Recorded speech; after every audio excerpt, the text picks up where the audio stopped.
আনুষ্ঠানিকভাবে রাজনীতির মূল ট্র্যাকে উঠে গেছে জামাত ইসলাম। তারেক রহমানকে ম্যানেজ করতে সজীব জয়ের একটা ব্যর্থ চেষ্টা। ফেসবুক খুললেই মনে হচ্ছিল এইবার বুঝি জামায়াতের সময়। ভিডিও, পোস্ট, স্লোগান সবখানেই ইসলামী দলের জয়ের গান। মাঠে গেলেও সেই ইঙ্গিত। অনেক আসনে জামায়াতে ইসলামকে এগিয়ে থাকতে দেখা যাচ্ছিল, কিন্তু ভোট গণনা শেষ হতেই দৃশ্যটা পাল্টে গেল। ভিতরে ভিতরে ওরা এক ছিল, বাইরে থেকে আমরা বুঝতে পারি নাই। দেখছেন খলিল সাহেব কি সুন্দরভাবে, ওই যে ভিতরে ছিল, কিন্তু এই খলিল সাহেব কিন্তু ভিতরের একজন। রাজনীতি কি অদ্ভুত খেলা। এই খলিলুর রহমান সাহেব যখন অন্তর্বর্তীকালীন সরকারে ছিলেন তখন কারা সবচেয়ে বেশি লাফিয়েছিলেন জানেন?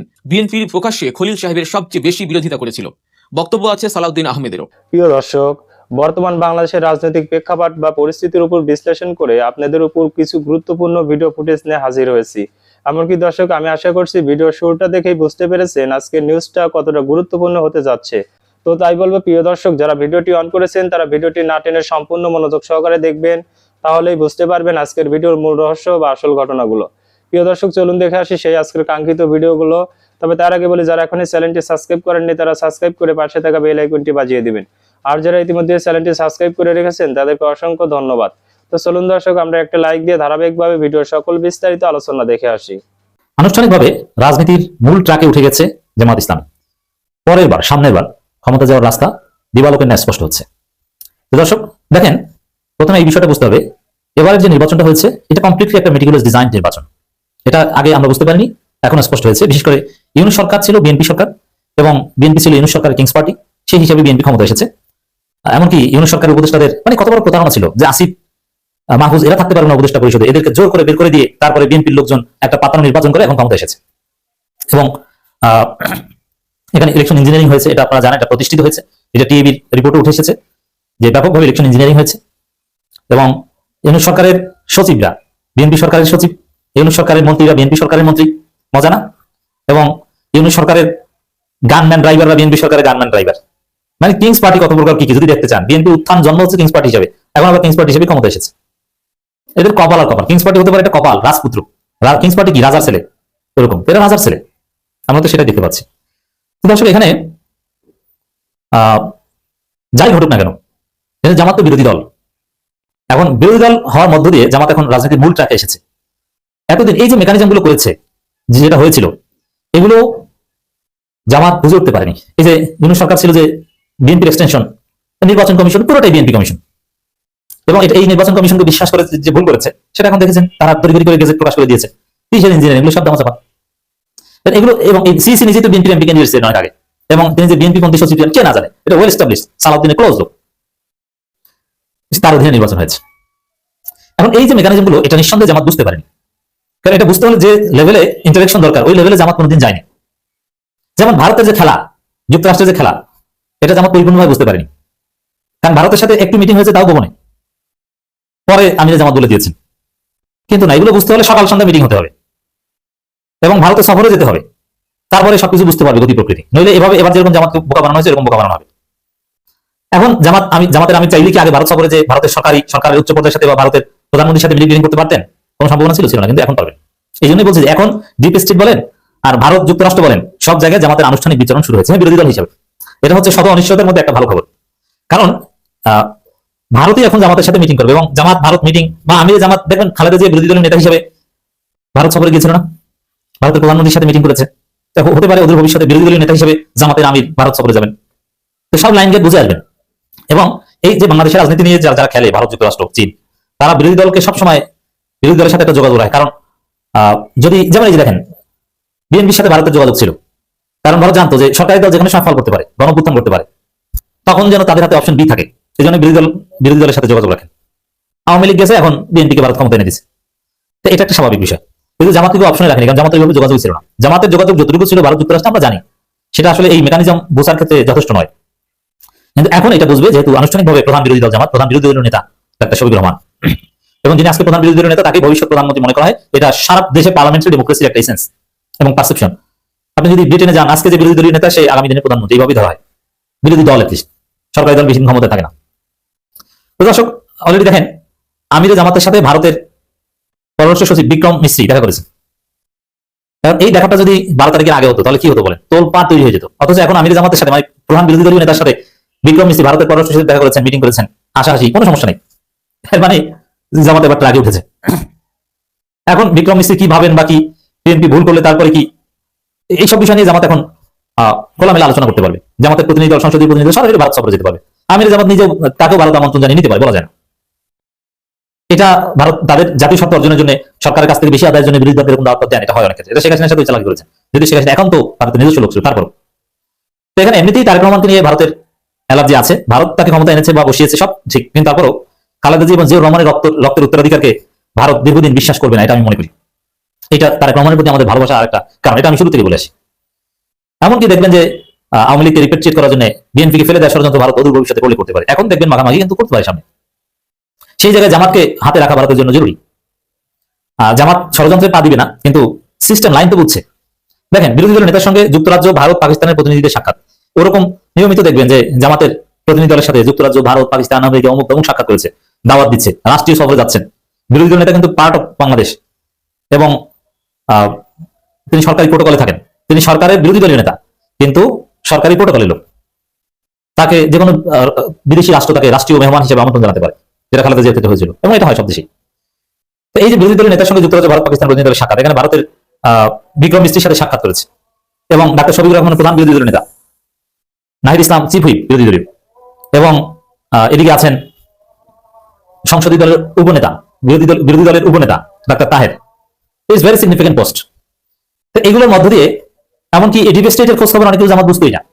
এখন বুঝবে সরকারকে ডিল করতে বিরোধী দলের সাথে একটা যোগাযোগ সবসময় এরা করেন, সেটা করবে। এর মানে এখন জামাত লাইন বুঝতে পারছে, এবং এই লাইন ধরে যদি জামাত ভুল না করে, জামাতের অনেক অযোগ্যতা আছে, এবং জামাতের বিভিন্ন উইং এর যারা দায়িত্ব পালন করে এরা বেশিরভাগই আনস্মার্ট এবং অযোগ্য। এরা যে দায়িত্ব দেয় দায়িত্ব পালন করতে পারে না। আমি এটা সবসময় তো বলতাম না, এখন এগুলো বলা উচিত।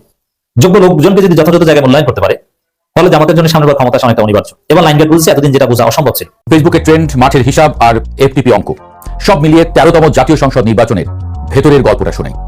ফেসবুক খুললেই মনে হচ্ছিল এইবার বুঝি জামায়াতের সময়। ভিডিও, পোস্ট, স্লোগান সবখানেই ইসলামী দলের জয়ের গান। মাঠে গেলেও সেই ইঙ্গিত, অনেক আসনে জামায়াতে ইসলামকে এগিয়ে থাকতে দেখা যাচ্ছিল। কিন্তু ভোট গণনা শেষ হতেই দৃশ্যটা পাল্টে গেল। উল্টো ফল, ভূমিধস জয় পেয়েছে বাংলাদেশ জাতীয়তাবাদী দল।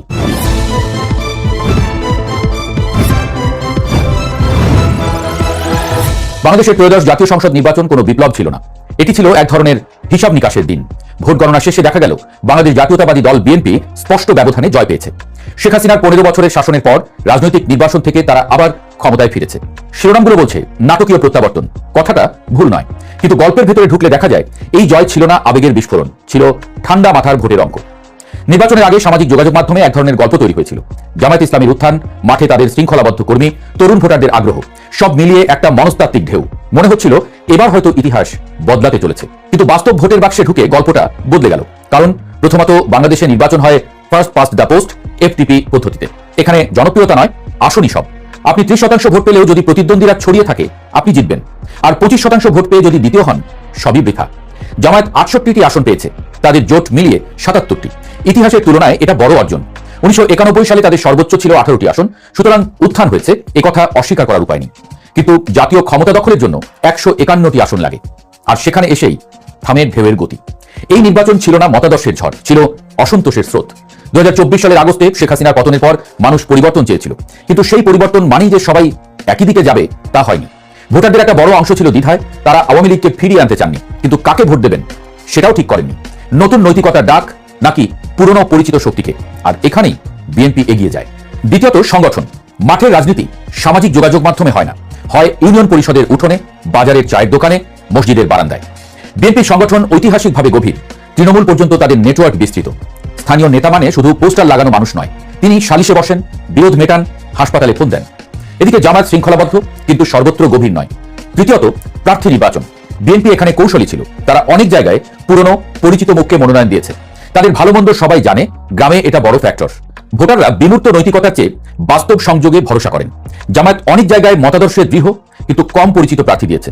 এতে শহরের শিক্ষিত ভোটাররা আকৃষ্ট হয়েছেন, কিন্তু গ্রামের অনিশ্চিত ভোটার শেষ মুহূর্তে নিরাপদ অপশন বেছে নিয়েছেন। চতুর্থত ক্ষোভের রাজনীতি।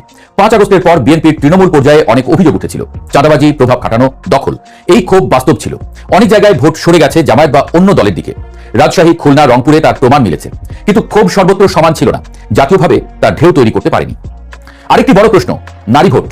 বাংলাদেশের সমাজ বদলেছে, শ্রমবাজার, পোশাক শিল্প, ক্ষুদ্র ঋণ, শিক্ষা সবখানে নারীর ভূমিকা দৃশ্যমান। জামায়াত নারীর অধিকার নিয়ে দ্ব্যর্থক বার্তা দিয়েছে, কখনো আশ্বাস, কখনো রক্ষণশীল ইঙ্গিত। এতে বড় অংশের নারী ভোটার আশ্বস্ত হননি। বিএনপি এখানে তুলনামূলকভাবে নরম এবং গ্রহণযোগ্য অবস্থান নিয়েছে। তারা বিতর্ক এড়িয়ে গেছে। এই নীরব কৌশল কাজ করেছে বলে মনে হয়। এরপর আসে 1971 সালের প্রসঙ্গ। মুক্তিযুদ্ধ বাংলাদেশের নৈতিক ভিত্তি। জামায়াত তাদের অতীত নিয়ে ভাষা বদলানোর চেষ্টা করেছে, কেউ তা গ্রহণ করেছে, কেউ সন্দেহ করেছে। রক্ষণশীল পরিবারেও 1971 নিয়ে সংবেদনশীলতা আছে। ক্ষমা করা যায়, ভুলে যাওয়া যায় না। এই মনস্তত্ত্ব ভোটে প্রভাব ফেলেছে। আর ছিল আওয়ামী লীগের অবশিষ্ট ভোট। ধারণা করা হয়েছিল তারা একেবারে নিশ্চিহ্ন, কিন্তু বাস্তবতা ছিল ভিন্ন। 5 থেকে 7% কট্টর সমর্থক ছাড়াও আরো 20 থেকে 25% ভোটার ছিলেন যারা নীরব। এদের বড় অংশ শেষ মুহূর্তে বাস্তব হিসাব করেছেন, কে জিতবে, বিজয়ীর পাশে থাকলে সুবিধা বেশি। জরিপে দেখা গেছে এদের অনেকেই বিএনপির দিকে গেছেন, মতাদর্শ নয়, সুবিধার অঙ্কে। এই নির্বাচন ছিল মনস্তত্ত্বেরও খেলা। যখন একটা ধারণা ছড়িয়ে পড়ে যে অমুক দল জিতবে, তখন দোদুল্যমান ভোটাররা সেই দিকে ঝুঁকে পড়ে। বিজয়ীর ধারণাই বিজয় তৈরি করে। জামায়াতের উত্থান ছিল অঞ্চলভিত্তিক, সর্বস্তরে সমান ছিল না। বয়স, শিক্ষা, লিঙ্গভেদে বড় পার্থক্য ছিল। জাতীয় ঢেউ তৈরি হয়নি, আর ঢেউ ছাড়া এফটিপিতে 151 আসন অসম্ভব। ন্যাশনাল সিটিজেন পার্টি এনসিপি 6টি আসন পেয়েছে। এটা ছোট কিন্তু তাৎপর্যপূর্ণ। দেখিয়েছে বিকল্পের চাহিদা আছে, কিন্তু পদ্ধতির সীমা আছে। আনুপাতিক প্রতিনিধিত্ব হলে হয়তো ভিন্ন চিত্র হতো। এখানে ছোট দল টিকে থাকাই চ্যালেঞ্জ। সবশেষে এই নির্বাচন ছিল একটা সীমার গল্প। রাগের সীমা আছে, নৈতিক স্লোগানের সীমা আছে, ইতিহাস পুনর্লিখনের সীমা আছে, আর সংগঠনের গভীরতার শক্তি আছে। বিএনপি বিশাল ব্যবধানে জিতেছে কারণ তারা আবেগের ঢেউ নয়, বাস্তবতার মাটিতে দাঁড়িয়েছে। তারা জানতো কোথায় প্রার্থী দিতে হবে, কোথায় চুপ থাকতে হবে, কোথায় পুরনো নেটওয়ার্ক কাজে লাগাতে হবে। জামায়াত উত্থান ঘটিয়েছে, কিন্তু উত্থান আর ক্ষমতা এক জিনিস নয়। শেষ পর্যন্ত বাংলাদেশের 13শ জাতীয় সংসদ নির্বাচন কোনো বিকল্প ছিল না। এটি ছিল এক ধরনের হিসাব নিকাশের দিন। ভোট গণনা শেষে দেখা গেল বিএনপি স্পষ্ট ব্যবধানে জয় পেয়েছে। শেখ হাসিনার দীর্ঘ শাসনের পর তারা ফিরেছে। এটা ছিল পুরনো ভোটের অঙ্ক, আর সেই অঙ্কের সবচেয়ে বড় সংখ্যাটি ছিল সংগঠন। আজ 18 ফেব্রুয়ারি 2026। ক্যালেন্ডারের পাতা উল্টে গেছে, কিন্তু রাজনীতির নাটকের স্ক্রিপ্ট যেন উল্টো পথে হাঁটা শুরু করেছে। আপনারা যারা ভেবেছিলেন 17 ফেব্রুয়ারি শুধু একটা শপথ গ্রহণের দিন ছিল, তারা বিশাল বড় ভুল করছেন। শপথ তো ছিল লোক দেখানো, আসল খেলাটা হয়েছে পর্দার আড়ালে।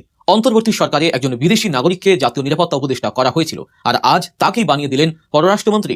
এই প্রশ্নটা এখন আর প্রশ্ন নেই, এটা এখন জাতির সামনে সবচেয়ে বড় ধোঁকা হিসেবে দাঁড়িয়েছে। আগেই আমরা দেখলাম বিএনপি সরকার গঠনের পর কিভাবে শপথ নিয়ে নাটক করলো, কিন্তু এখন শোনাবো সেই পর্দার আড়ালের আসল মাস্টার গেমের গল্প। তারেক রহমানের মন্ত্রিসভার যে লিস্ট লিক হয়েছে, আর সব জল্পনা কল্পনা সত্যি করে যে নামটি সেখানে জলজল করছে, তা দেখে রীতিমতো ভিমড়ি খাওয়া দশা।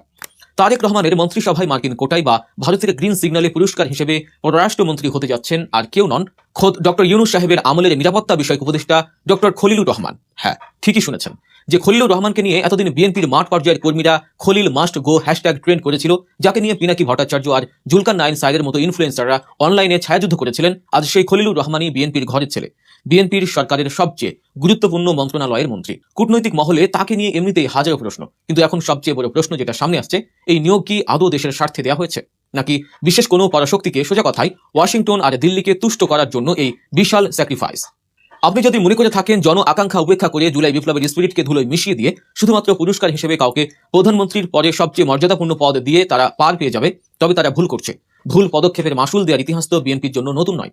ভাই, রাজনীতি কি অদ্ভুত খেলা। এই খলিলুর রহমান সাহেব যখন অন্তর্বর্তীকালীন সরকারে ছিলেন, তখন কারা সবচেয়ে বেশি লাফিয়েছিলেন জানেন? বিএনপির প্রকাশ্যে খলিল সাহেবের সবচেয়ে বেশি বিরোধিতা করেছিল। বক্তব্য আছে সালাউদ্দিন আহমেদেরও। শাহিদ আলম, মানসুর আলমরা তো তখন ফেসবুকে তুফান তুলেছিলেন। Khalil must go. তারা দাবি করেছিলেন খলিল দেশটাকে আমেরিকার কাছে বেচে দিবে, খলিলকে বাদ দিতেই হবে। তার পদত্যাগের জন্য বিএনপি তখন অনলাইনে কি জোরালো অবস্থানটাই না নিয়েছিল। আর আজ ঠিক ওয়াশিংটনের মধ্যস্থতায় বিএনপিকে ক্ষমতায় এনে সেই খলিল সাহেবই মন্ত্রিত্ব পেয়ে গেলেন। মানে যারা সবচেয়ে বেশি বিরোধিতা করেছিল, তারাই আজ তাকে পররাষ্ট্রমন্ত্রীর চেয়ারে বসাচ্ছে। এটাকে আপনারা কি বলবেন, হিপোক্রেসি নাকি মাস্টার স্ট্রোক? এখানে আসলে রাজনীতির আসল সমীকরণটা লুকিয়ে আছে। জনগণকে সামনে এক জিনিস দেখিয়ে পেছনে ডিল করা হয়েছে অন্য জিনিসের। আপনারা যারা ভেবেছেন 2026 সালের এই নির্বাচন খুব ফেয়ার হয়েছে, তারা বোকার স্বর্গে বাস করছেন। নির্বাচন ছিল জাস্ট আই ওয়াশ, লোক দেখানো একটা প্রসেস মাত্র। আসলে সব বোঝাপড়া হয়ে গিয়েছিল ডক্টর ইউনূস সাহেবের সাথে সেই বিখ্যাত লন্ডন সফরের সময়। আর এই পুরো খেলার মূল আর্কিটেক্ট বা মাস্টার মাইন্ড ছিলেন এই খলিলুর রহমান।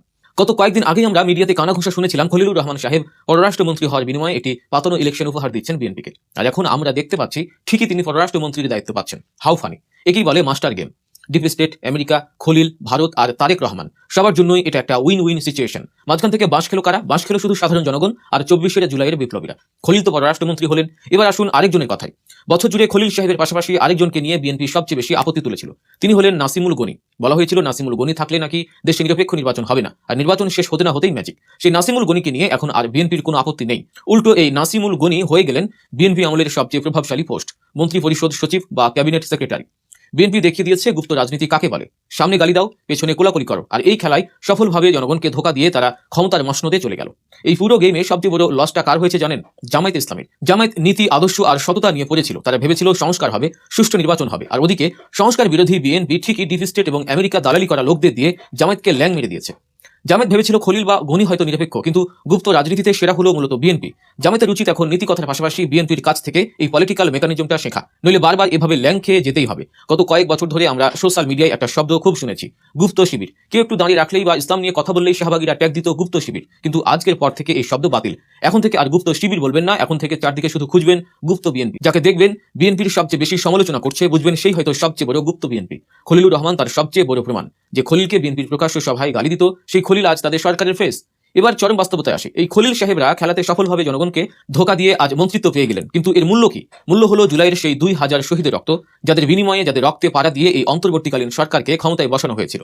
সেই সরকার এবং তাদের উপদেষ্টারা আজ সেই জনগণের ম্যান্ডেটকে আক্ষরিক অর্থে কবরস্থ করে দিয়েছে। পদ আর পাওয়ারের লোভে তারা দেশের স্বার্থ ওয়াশিংটনের হাতে তুলে দিলেন। জন আকাঙ্ক্ষা উপেক্ষা করে পুরস্কার হিসেবে কাউকে বড় পদ দেওয়ার মাসুল বিএনপিকে খুব অল্প দিনেই দিতে হবে। যে জনগণ ফ্যাসিজমকে মাটির সাথে মিশিয়ে দিতে পারে, সেই জনগণ এই গুপ্ত বিএনপিদের মাস্টার গেমও খুব দ্রুতই ধ্বংস করে দেবে। বিষয়টি নিয়ে শিল্পী জায়েদ খান নাদিম একটি মারাত্মক থিওরি দিয়েছেন। তার মতে ইউনূস সরকারের নিরাপত্তা উপদেষ্টা খলিলুর রহমান শুধু আমেরিকার লোকই ছিলেন না, তিনি মূলত বিএনপি আর জামায়াতের গোয়েন্দা সংস্থা রয়ের মধ্যে সম্পর্ক স্থাপনের প্রধান মধ্যস্থতাকারী ব্যক্তি। আর এই অসাধারণ দালালি বা মধ্যস্থতা করার পুরস্কার হিসেবেই বিএনপি তাকে টেকনোক্র্যাট মন্ত্রী করেছে। মানে যে ভারতকে গালি দিয়ে বিএনপি এতদিন রাজনীতি করলো, দিন শেষে সেই ভারতের শর্ত মেনেই তারিক জিয়া দেশে এসেছেন এবং সাউথ ব্লকের পরামর্শ অনুযায়ী দেশ চালাবেন। ভারত বিএনপিকে ক্ষমতায় আনলো, এতে তাদের লাভ কি? লাভ হলো তারা এবার বিএনপিকে দিয়ে খেলবে। ভারত একদিক দিয়ে বিএনপিকে বাধ্য করবে নানা রকম জনবিরোধী আইন, সংবিধান সংশোধন এবং ভারত তোষরমূলক কার্যকলাপ করতে, আবার অন্যদিকে ভারতেরই আরেকটা উইং এর বিরুদ্ধে সাধারণ জনগণকেও প্রতিবাদী করে তোলার চেষ্টা করবে। জায়েদ খান নাদিমের প্রেডিকশন হলো বিএনপি যখন চরম অজনপ্রিয় হবে, তখন জামায়াত একা বিএনপির বিরুদ্ধে আন্দোলন করতে পারবে না। তখন তারা কাকে পাশে নেবে? পতিত আওয়ামী লীগকে। আওয়ামী লীগও বাঁচার তাগিদে মাঠে নামবে। এরপরে জামায়াত আর আওয়ামী লীগ এই দুই চিরশত্রু মিলে অঘোষিত জোট করে বিএনপিকে খেয়ে দেবে বা ক্ষমতাচ্যুত করবে। শুনতে রূপকথার মতো মনে হলেও পলিটিক্সে কোনো কিছুই অসম্ভব নয়, আর এই ঘটনা ঘটতে সর্বোচ্চ 2 থেকে 3 বছর সময় যেতে পারে। এই জিও পলিটিক্যাল আলোচনার মাঝেই আজ 18ই ফেব্রুয়ারি দেশের রাজনীতিতে সবচেয়ে বড় বজ্রপাতটি ঘটেছে। গত 12ই ফেব্রুয়ারি অনুষ্ঠিত গণভোটের যেখানে হ্যাঁ ভোট জিতেছিল, সেটার বৈধতা চ্যালেঞ্জ করে এবং 13ই ফেব্রুয়ারি ঘোষিত ফলাফল বাতিল চেয়ে হাইকোর্টে রিট দায়ের করা হয়েছে। গত মঙ্গলবার সুপ্রিম কোর্টের আইনজীবী এবিএম আতাউল মাজিদ তৌহিদ জনস্বার্থে এই রিট দায়ের করেন। হঠাৎ করে এই রিট কেন? কার ইশারায়? সকালে বিএনপি সংস্কার পরিষদের শপথ বয়কট করলো, আর বিকেলেই গণভোট বাতিলের রিট হয়ে গেল। এটা কি শুধুই কাকতালীয়? ডিপ স্টেট এবং বিদ্যমান ফ্যাসিবাদী কাঠামোর সুবিধাভোগীরা চাচ্ছে না দেশে দ্বিকক্ষ বিশিষ্ট সংসদ হোক, বিরোধী দল থেকে স্পিকার নির্বাচিত হোক। এই রিট হলো সেই আইনি ষড়যন্ত্রের প্রথম ধাপ, যার মাধ্যমে পুরো গণভোটের রায়কে ডাস্টবিনে ফেলে দেওয়ার পাঁয়তারা চলছে। তার মানে কি দাঁড়ালো? তার মানে দাঁড়ালো জুলাই বিপ্লবের সবকিছু শেষ। এত জীবনদান, এত মানুষের পঙ্গুত্ব বরণ, সবকিছু আক্ষরিক অর্থেই বৃথা গেল। কোনো সংস্কার হচ্ছে না। বিএনপি তো আজ পরিষ্কার করেই দিল যে তারা সংস্কার বাস্তবায়নের কোনো শপথ নেবে না। আর এখন আদালতকে ব্যবহার করে গণভোটকেও বাতিল করার চক্রান্ত চলছে।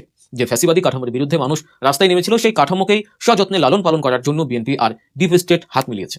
খলিলুর রহমানরা মন্ত্রী হচ্ছেন, আর সাধারণ মানুষের স্বপ্নের সংস্কারকে আইনি মারপ্যাচে কবর দেওয়া হচ্ছে। আমরা কেবল একটি স্বৈরাচারকে হটিয়ে আরেকটি নতুন স্বৈরাচারকে ক্ষমতায় বসানোর উৎসব করলাম মাত্র। শুধু ডানপন্থীরা নয়, বামপন্থীরাও এসব সিদ্ধান্তে খ্যাপা।